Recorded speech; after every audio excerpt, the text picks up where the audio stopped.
Hey, everybody. It's Drew from 198 Methods. We're just going to do a quick video to go with today's blog post and action item. It is January 6th, 2023, the second year anniversary of the insurrection at the U.S. Capitol in January 2021. And so we're doing a special post on how we're still fighting fossil fuel fascists. And we're going to start off by defining some of our terms, because folks asked us about this at the end of last year. Why do we call them fossil fuel fascists? Well, we'll start with the second part first. I think this is a little bit less controversial these days. But as a reminder, 198 Methods, our organization was started right after Trump was elected in 2016. And our first action was at Trump's inauguration, which was in January of 2017. And we were originally kind of built as a fossil fuel climate change resistance group in the Trump administration. And we always saw Trump as a fascist leader who was specifically tied to the fossil fuel industry. And you can see over the years, a lot of people gave us grief about that. They thought that we shouldn't focus so much on Trump, or they thought that we were using the word fascist wrong to describe him. But our analysis of Trump as a fossil fuel fascist really informed a lot of our campaign work all through 2016, 2017, 2018, and 2019. And it was specifically part of why going into the 2020 election, we were one of a number of groups that were putting out warnings that Trump was very likely to use fascist-style powers to seize control of the government and to refuse to accept the results of the 2020 election. And we put out a bunch of different stuff right before in October, November, and December of 2020 and 2019, or 2020 and 2021, excuse me, going into the new year, calling out those risks and dangers. And sure enough, after the insurrection at the Capitol in January 2021, a lot of folks came around to our way of thinking, said, oh yeah, that really was a fascist government. They really were trying to drive a party into power. It was not just about Trump. It was about the people around him, the members of Congress who enabled the coup attempt, the members of his staff and his party. So a lot of folks came to kind of agree with us or have a similar viewpoint after the January 2021 insurrection at the Capitol. But we had been here for years calling out Trump and his government as fascists, as fossil-fueled fascists, and specifically trying to resist his policies, his programs, his staff, and everything that went along with that, both in Congress and in the White House. Why we call them fossil-fueled? Again, this is now a little bit of older history, but one, right after the coup happened, there was some great research that came from Public Citizen to others, specifically calling out the fact that, yes, indeed, fossil fuel companies, ExxonMobil, Shell, BP, all the big fossil fuel companies you would expect, were the primary financiers of Donald Trump and his fascist party movement. So that included both Trump himself as a candidate in 2016 and in 2020, and now again that he's running for president, but also the people around him, in particular the members of Congress, who, remember, in January of 2021, this was a two-part strategy, right? Trump and the folks who stormed the Capitol were one part of the strategy to try and create a violent impetus or a violent support from a minority of people to take control of a majority party governance.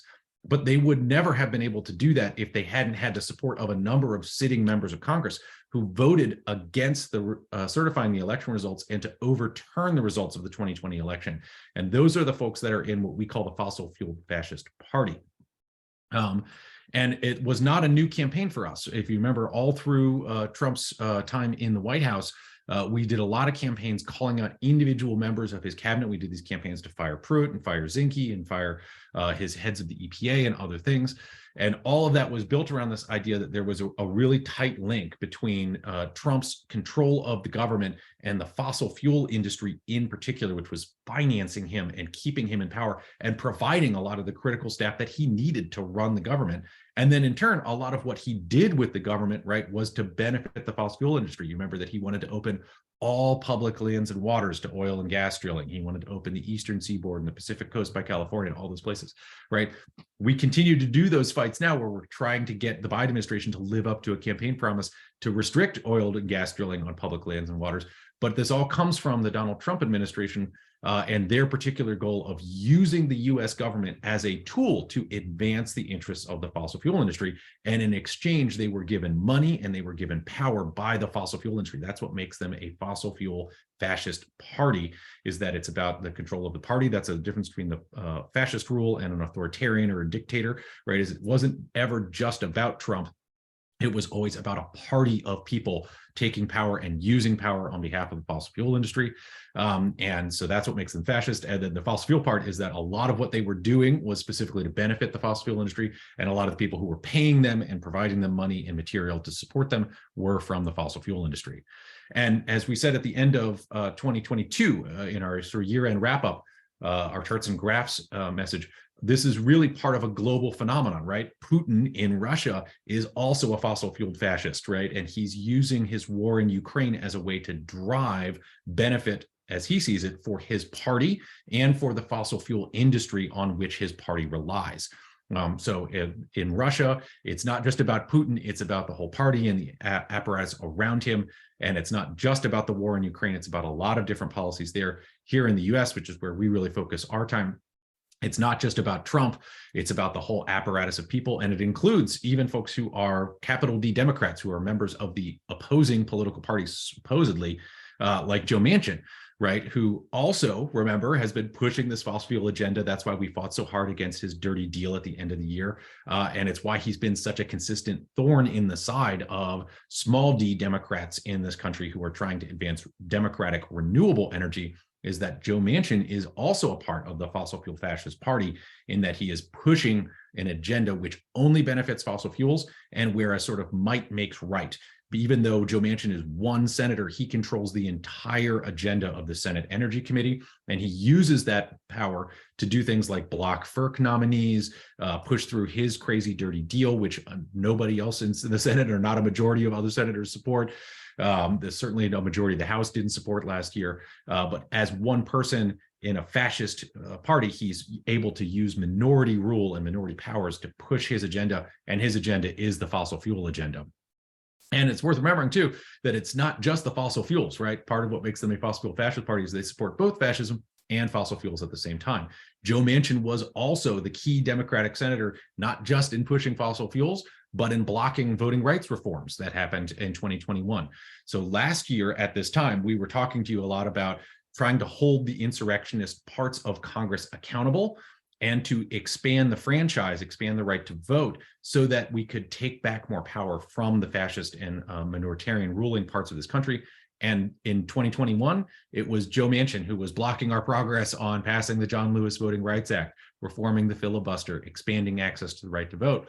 And now in 2022, here he is being the leading person supporting the fossil fuel agenda, pushing his dirty deal, pushing more coal and oil and gas, and not letting renewable energy transitions take shape in more states and places. So this is all just a little bit of a history lesson, why we call these people fossil fuel fascists, why when we say it, we are not just talking about Republicans and we are not just talking about Trump. We are talking about a global movement that uses fossil fuel money and power to try and entrench the climate crisis and keep the folks who are connected to that movement in power, regardless of the results of elections. They will use violence if they need to or want to. They will also use legislation if they think they can get away with it. And that is how we have arrived at today, the second year anniversary of the January 6th insurrection. And of course, things are quite different. Most of the attention is on the House of Representatives, which is still struggling to try and confirm a speaker there. It's been sort of fun to watch for a lot of people, watch Kevin McCarthy lose all these votes and watch Republicans disagree with themselves. It's also worth noting that a lot of the folks who are in that kind of rump faction who are fighting Kevin McCarthy, who are in the rump faction of the Republican Party fighting Kevin McCarthy, are the same folks who were closely tied to Trump's insurrection in 2021. People like Matt Gaetz and Lauren Boebert here in this picture from PBS NewsHour, lots of others like them. More than 100 members of Congress, including Kevin McCarthy, voted to overturn the results of the 2020 election in Congress. They were part of Trump's fascist plan to take power with a minority of votes in the United States Congress and a violent coup to help support them. because they didn't have the votes. They didn't win the election, and they didn't have the votes in Congress not to certify the election. And so they had to use these other tactics, they thought, to try and take power. It's also worth noting that Boebert and Gates and the rest of them are still in power largely because they were not held accountable. This time last year, exactly 1 year ago, we were asking you to call Congress and support an amendment by a bill by Representative Cori Bush, which called to expel members of Congress who had specifically supported the coup. Instead, what Nancy Pelosi and the Democratic leadership back then last year chose to do was set up the January 6th panel, which did a fabulous job investigating the January 6th coup, brought a lot of information to light, did a lot of interviews, was able to show us a lot of how that happened and how, as we've explained, it was never just Donald Trump at the top. It was a whole network of people, a whole fascist party of folks who helped plan and stage that coup, and it was largely funded by the fossil fuel industry. But the January 6th committee, any individual congressional committee, does not have law enforcement powers. And so the best they could do was refer to the Department of Justice, Donald Trump and others, for criminal investigation. They also referred Kevin McCarthy and other folks who are now the Republican leadership to the House Ethics Committee for investigation. But none of those things are actually going to happen. And of course, Kevin McCarthy and the new Republican majority are incredibly unlikely to investigate themselves, let alone hold themselves accountable for the January 6th coup in 2021. So where does that leave us? Not a lot's going to happen in Congress, unfortunately. And while it's fun to watch Kevin McCarthy lose a lot of votes, even if he wins, he is part of the January 6th insurrection crew, part of the fossil fuel fascist party. That's not going to benefit us. Anyone else that Lauren Boebert and the rest of the insurrectionists would pick instead is probably not going to be much better. But there is an opportunity, which is Rep. Sicily from Rhode Island and other Democrats have introduced this legislation right at the end of last year, which would specifically clarify that Trump and others like him are barred from running for office under the 14th Amendment. This is already clear. The 14th Amendment already says you can't run for office or hold elected office if you have specifically violated an oath against the Constitution. And since we were just talking about Kevin McCarthy and the insurrectionists a minute ago, I'll go back a slide or two and just mention there is a historical precedent on this. We were talking about with Kevin McCarthy's speaker vote, we haven't gone to this many votes for speaker since the 1850s. That was right before the Civil War. After the Civil War broke out in the 1860s, there were actual votes to expel members of Congress. At the time, it was because they were from states that had joined the Confederacy and declared war on the United States. And so Congress was essentially clarifying, hey, you have to pick a side. You can't be representing a state which has declared war on the government. But the principle that they used is still in the 14th Amendment. And in 1861, we barred 11 members of Congress, most of them senators, from being in office. They were expelled from Congress for siding with the Confederacy during the Civil War. And that precedent is still there. If we wanted to, we could expel Lauren Boebert and other folks who supported the coup in January 6, 2021, because they specifically violated their oath to the Constitution and they have engaged in insurrection against the United States government while serving as an elected member of it. Again, not looking for that vote to happen anytime soon in the US Congress, under Kevin McCarthy or whoever the speaker becomes, Republican majority. But one of the things that's been going on behind the scenes about that vote is that House Republicans are pushing for a number of changes to the rules in the House. And one of them, a number of them, would make it easier to offer amendments and to have sort of open votes on the floor. So there is a chance that we could introduce something like Rep. Cicilline's bill as an amendment and be able to actually get a vote in the US House of Representatives. We'd be unlikely to win it because, again, 220 something members of Congress are Republicans. A number of those folks were part of the January 6th insurrection, would not probably vote to ban themselves from holding office in the future, but it would give us a chance to put the entire House of Representatives, all 435 of them, on record about this topic. And it would give us a way to refocus conversation on where we started this, right? Which is, are these people actually part of a fascist movement? Is the fossil fuel fascist movement what's driving a lot of the politics on the Republican side of the aisle, but also some key members of the Democratic Party? And what does that mean? It would give us a way to bring up those conversations, force debate, force votes, and force members of Congress to clarify where they stand. So what we've seen in Congress the last couple of days is a lot of chaos. a lot of interesting video, a lot of fun, not very fun speeches. They don't get to make very long speeches. You just get to stand up and say the name of the person you're voting for speaker.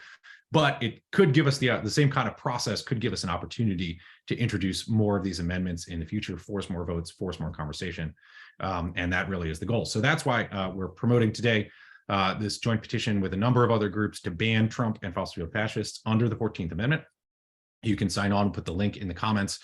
You can sign on as a citizen co-sponsor of that. You can also spread the word on January 6, 2023, that, hey, we haven't forgotten about the coup. We are still watching and paying attention. And yes, we know that current members of Congress are connected to the fossil fuel fascist movement.